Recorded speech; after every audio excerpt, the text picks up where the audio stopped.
maka ternyata putus tarik lebih kecil, maka yang dipakai adalah rumus yang 0,75 kali FY agros tarik ditambah 0,6 FU aneto geser. Kalau geser pasti 0,6, ada faktor 0,6. Nah, ternyata dari kegagalan yang seperti di garis kuning itu ketemu 58 ton. 58 ton. Kalau dibandingkan sama yang putus 56 ton. Nah, berarti masih lebih besar yang kuat putus daripada boxir. Itu yang kemungkinan pertama. Nah, bisa jadi kegagalan bloksirnya itu seperti ini. Kegagalan bloksirnya seperti ini. Nah, kalau kegagalan bloksir seperti ini, perhitungannya seperti apa? Perhitungannya, nah ini sama. Kalau anetonya sama, perhitungan, atariknya sama perhitungannya seperti kemungkinan 1. Jadi sama persis. Hanya saja A gesernya yang sedikit berbeda. Kalau tadi 18, ininya sekarang tinggal 6. Nah, ininya tinggal. Kalau tadi 1,5, ini tinggal setengah karena hanya melibatkan satu buah baut di sini. Hanya melibatkan satu buah baut di sini. Jadi tinggal setengah karena kan berhentinya kan di as gitu. Jadi yang setengah. Nah, tetap dibandingkan sama agros gesernya. Nah, ternyata ini yang menentukan. Nah, dicek, setelah itu dicek putus tarik, putus geser. Nah, ternyata putus tarik lebih besar. Nah, berarti dibalik dari rumus yang tadi. Dari rumus yang tadi dibalik.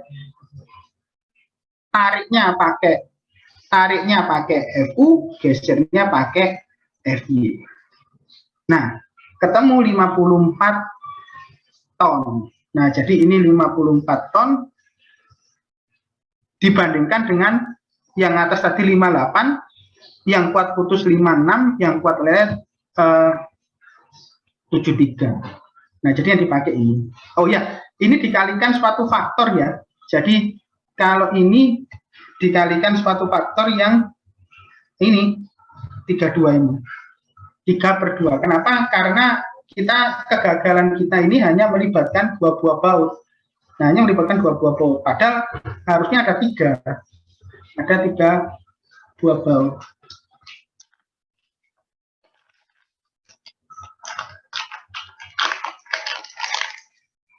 Ada 3 buah baut. Jadi dibagi 2 dulu terus dikalikan 3. Oke, ada pertanyaan sampai sini?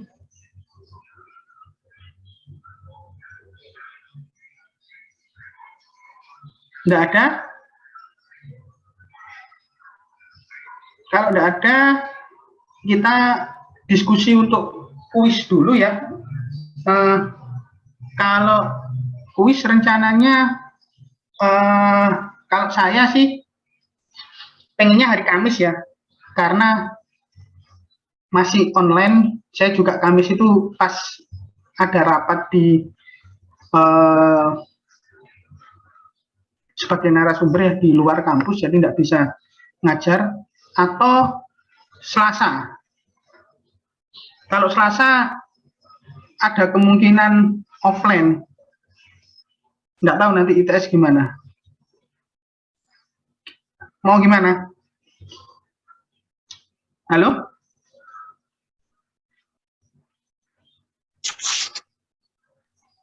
Permisi Pak, izin menjawab. Kalau dari saya, kalau apakah Kamis ada kendala nggak Pak ya? Kalau misalnya diadakan Kamis? Kalau Kamis online. Soalnya seperti biasa saya pasang di Classroom, saudara kerjakan, saudara submit gitu aja. Nanti absensinya saya absen dari jumlah submitting aja. Gimana? Gitu aja dah. Tadi pertanyaannya apa? Halo? Cuman bertanya Pak, barangkali kalau misalnya Kamis online apakah ada kendala sehingga kayak Bapak harus berpikir 2 kali untuk di online kan Pak? Enggak ada. Enggak ada. Kalau saya malah lebih prefer kemis, lebih cepat, lebih enak saya selesai saya pas juga nggak bisa ngajar itu. Jadi enak nanti minggu depan kan kita sudah bahas untuk PR-nya batang tekan ya kalau nggak salah. Oke, fix Kamis aja ya. Baik Pak, sekaligus mau nanya Pak untuk mengenai pembahasannya nanti yang akan tercantum dalam kuis sampai materi mana ya Pak? Oh, batang tarik aja, sampai batang tarik aja. Sampai batang tarik aja, batang tekan belum kan? Batang tekan baru dikumpulkan minggu depan ke PR-nya. Hari Selasa kalau nggak salah. Ya, batang tarik aja. Yang batang tekan nanti ada sendiri kuisnya.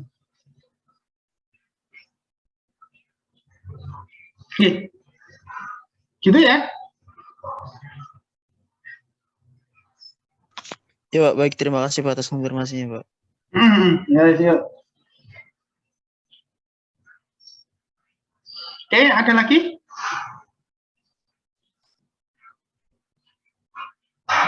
Nah, enggak ada? Nah, kalau enggak ada, saya lanjutkan sebentar ke batang lentur ya. Jadi, kalau kemarin tarik tekan sudah, nah sekarang kita masuk ke apa namanya batang lentur atau komponen lentur. Nah, jadi selama ini saudara fokusnya ke rangka batang ya, rangka batang kalau nggak kena gaya tarik ya kena gaya tekan. Jadi sendiri-sendiri tarik atau tekan. Nah sekarang kita kalau komponen itu balok. Nah balok seperti apa? Jadi balok itu, nah seperti di struktur statis tertentu ya. Jadi mungkin saudara sudah paham. Jadi ada simply supported beam itu adalah contoh balok di mana suatu batang yang ada beban di atasnya, yaitu batang bisa beban lentur atau bisa beban terpusat atau beban terbagi rata.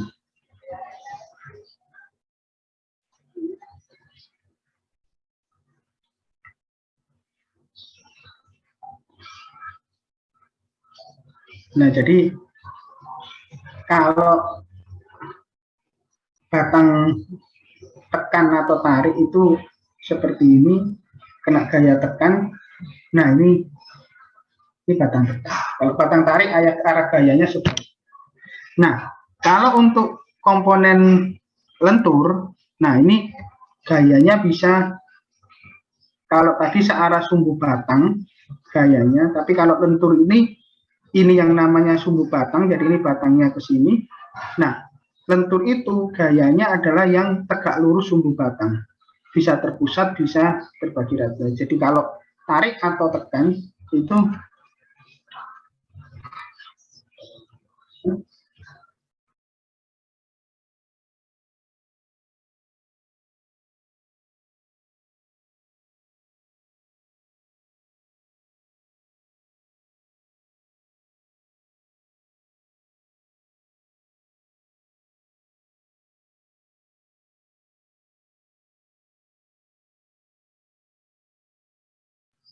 sebentar.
Oke, ya, lanjut ya. Jadi komponen lentur yang membedakan apa yang dimaksud komponen lentur dan mana yang dimaksud aksial tekan itu adalah seperti ini. Jadi komponen lentur itu gayanya yang tegak lurus sumbu batang. Jadi bisa gaya beban terpusat atau beban terbagi rata. Nah, kalau yang aksial, nah ini gayanya ini selalu searah sumbu batangnya, bisa tarik, bisa tekan. Nah, jadi yang tarik dan tekan sudah kita selesaikan, tinggal sekarang kita masuk ke yang lentur. Nah, contoh-contoh batang lentur itu apa? Nah, ini ada di sini. Nah, nanti ini bisa dibaca sendiri. Ada yang banyak dipakai adalah balok pada lantai bangunan gedung ya.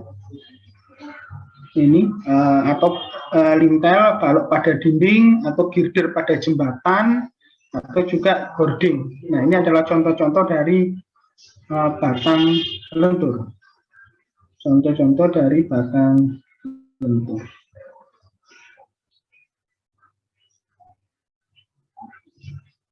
Nah, lanjut. Nah, konsepnya seperti apa untuk mekanisme keruntuhannya atau untuk menentukan suatu kapasitasnya.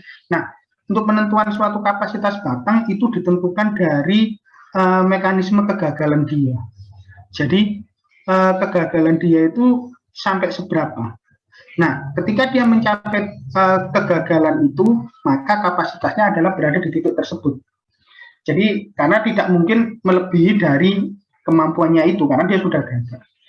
Nah, kalau kita lihat di mekanika bahan, kalau kita review sedikit di mekanika bahan, misalnya kita punya suatu batang persegi, maka ketika diberi beban, maka akan muncul tegangan lentur seperti yang ada di poin A ini, di gambar A. Nah, lentur ini kalau batangnya vertikal dari atas ke bawah, maka sisi atas terkena tekan, sisi bawah terkena tarik. Nah, tegangannya adalah ini nilainya. Ini nilai F-nya atau nilai tegangan. Kalau di mekanika bahan simbolnya adalah seperti ini. Sama, F atau sigma ini sama. Nah, ketika bebannya kecil, maka nilai F ini lebih kecil daripada FY-nya atau batas lelenya. Tegangan yang terjadi lebih kecil dari tegangan lelenya.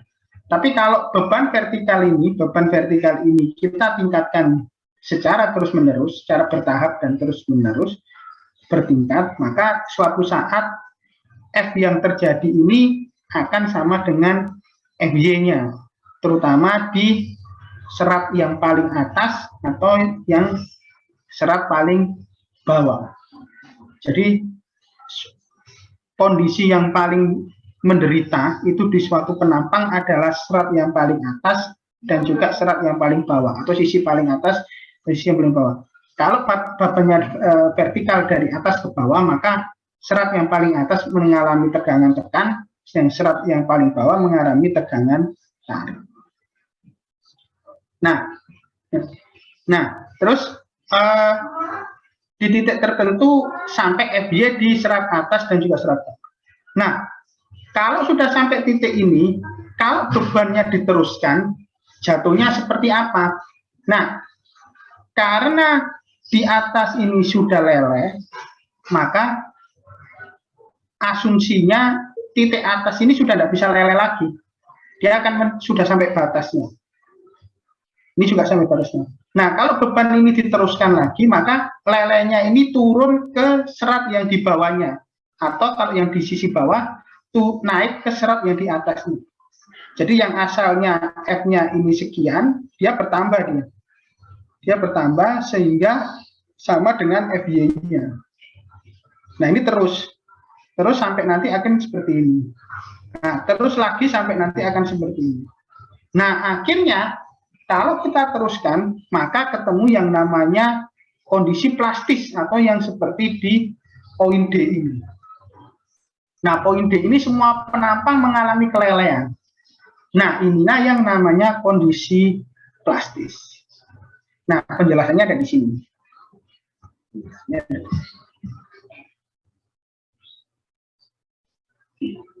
Ada pertanyaan sampai ini? Tidak ada? Kalau tidak ada, saya lanjutkan ke slide berikutnya. Nah, kondisi elastik seperti yang ada di poin B ini, gambarannya adalah seperti yang di bawah ini. Seperti yang momen lele. Momen lele ini adalah kondisi elastik seperti yang grafiknya seperti ini. Tapi yang kondisi yang di poin berapa tadi? Di poin D, yang di poin D ini, nah ini adalah kondisi plastik seperti yang ada di sini. Jadi semua penampang leleh. Nah, di profil baja ini ada istilah yang namanya plastik modulus, ada yang namanya elastik modulus. Nah, elastik modulus ini seperti yang di mekanika bahan. Jadi kalau rumus yang sederhana itu adalah M sama dengan MY per I. Kok M misalnya. Sigma sama dengan MY per I. Nah, maka Y per I ini kalau di serat paling atas ini kita bisa diganti sebagai M per W, dan W itu sama dengan 1/6 BH kuadrat. Nah, kalau hanya ini saya ganti D misalnya, hanya beda notasi aja, maka yang namanya W atau section modulus atau modulus elastisitas itu adalah ini, 1/6 BD kuadrat. Nah, ini section modulus ini adalah modulus di mana serat yang paling atas atau serat paling bawah ini mengalami kelelehan. Itu yang namanya section modulus. Ya, ini diturunkan dari mekanika bahan. Jadi kalau tegangan puncaknya begini, maka maksimumnya adalah ini. Dengan asumsi ini adalah tegangan leleh. Nah, ini yang namanya section modulus. Tapi ada yang namanya, selain section modulus, ada yang namanya plastik modulus. Nah, plastik modulus ini adalah suatu modulus di mana semua penampang ini mengalami kelelehan. Nah, derivasinya seperti apa? Derivasinya sebenarnya lebih sederhana dia. Jadi, dia membagi dua komponen ini menjadi sama besar. Dua komponen ini sama besar. Yang terkena tarik dan yang terkena tekan ini mempunyai luasan yang sama besar. Jadi, pada titik tertentu di mana penampang tekan dan tarik mengalami kelelehan yang bersamaan, itu yang namanya plastik modulus. Nah, dari sini derivasi dari plastik modulus ini diperoleh nilainya adalah 1/4 BD kuadrat. Jadi lebih besar daripada section modulus. Oke. Nah, sekarang pertanyaannya, Pak, ini kalau penampangnya kotak. Nah, kalau penampangnya WF seperti ini, cara nyarinya gimana, Pak? Nggak usah bingung, karena nilai SX dan ZX ini sudah ada di tabel profil. Jadi, saudara nggak usah nyari-nyari lagi, nggak usah ngitung, tinggal dilihat. ZX-nya berapa, SX-nya berapa. Yang penting adalah kita bisa tahu atau ini kapan pakai SX, kapan pakai ZX. Nah, itu saja. Jadi tidak perlu nyari ZX atau SX-nya, nilainya sudah ada di tabel profil. Tapi yang penting adalah kapan kita pakai SX dan kapan kita pakai ZX.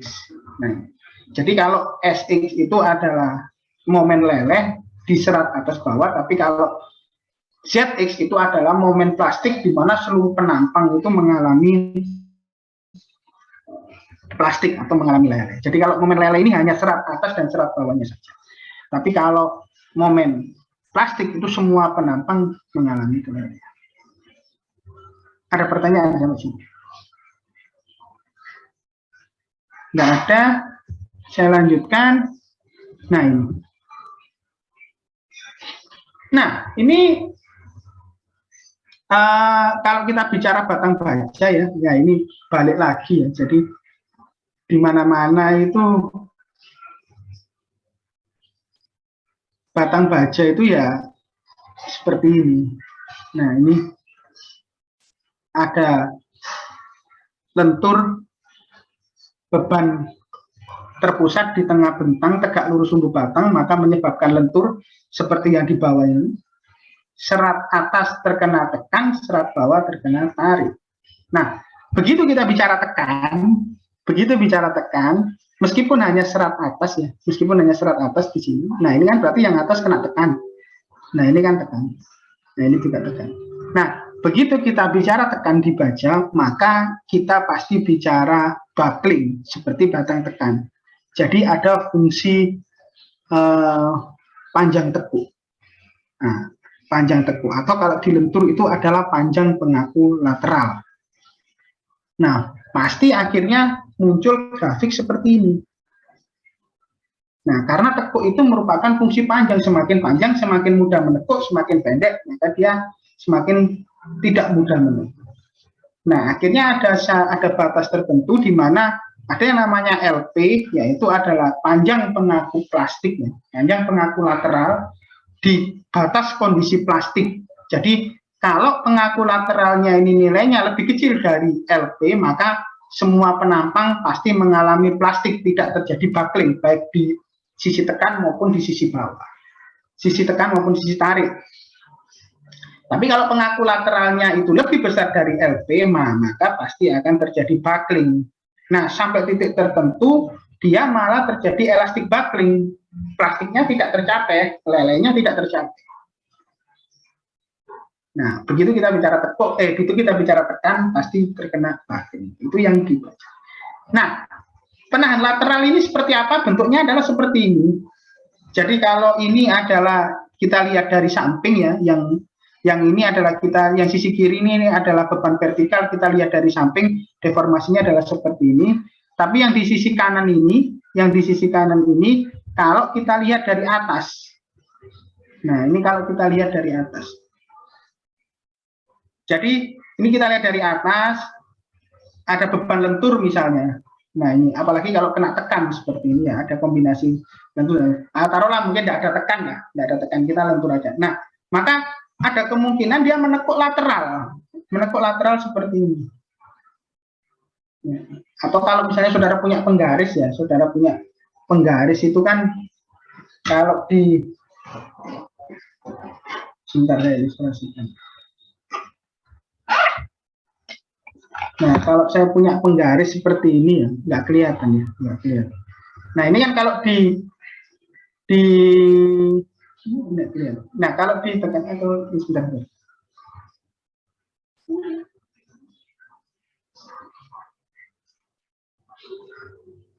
Virtual background saya matikan aja.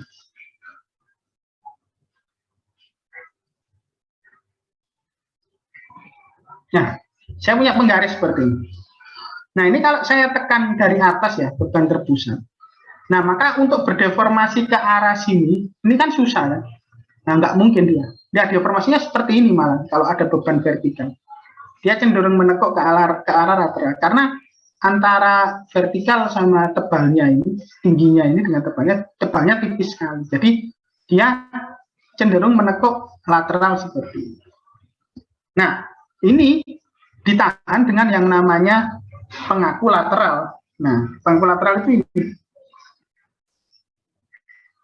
Nah, pengaku lateral itu ini. Nah, semakin rapat pengaku lateralnya, jarak antar pengaku lateral ini namanya LB. Nah, semakin rapat maka dia tidak bisa menekuk lateral. Nah, nanti akhirnya di titik tertentu atau di batas yang namanya LP ini dia menekuknya tidak ke arah lateral, malah di vertikal. Jadi kalau ini dikasih rapat-rapat pengaku lateral, nah dia bisa menekuk ke arah vertikalnya. Nah, itu konsepnya seperti itu.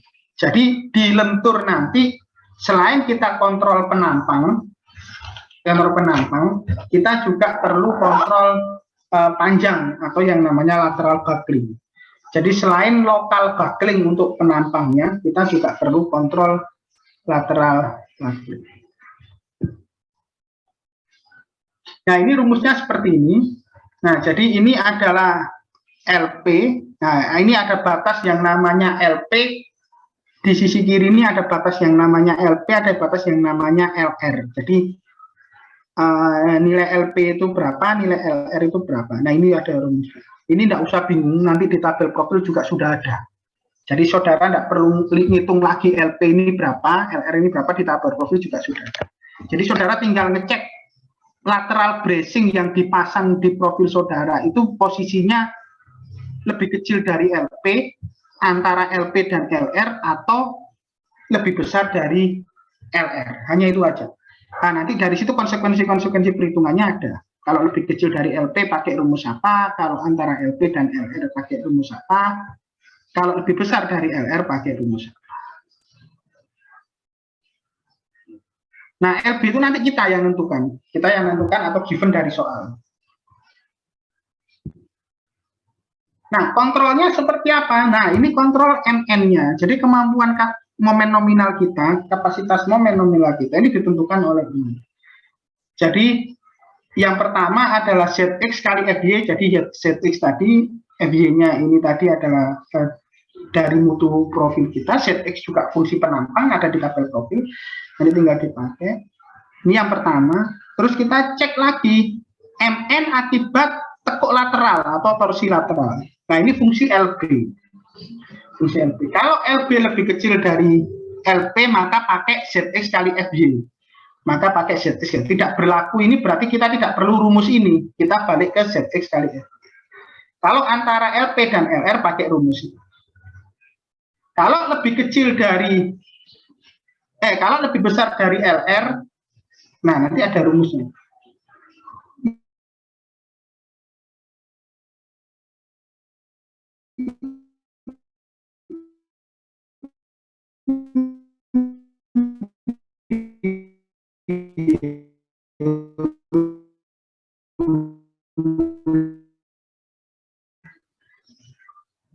Pakai yang bawah ini. Halo, halo.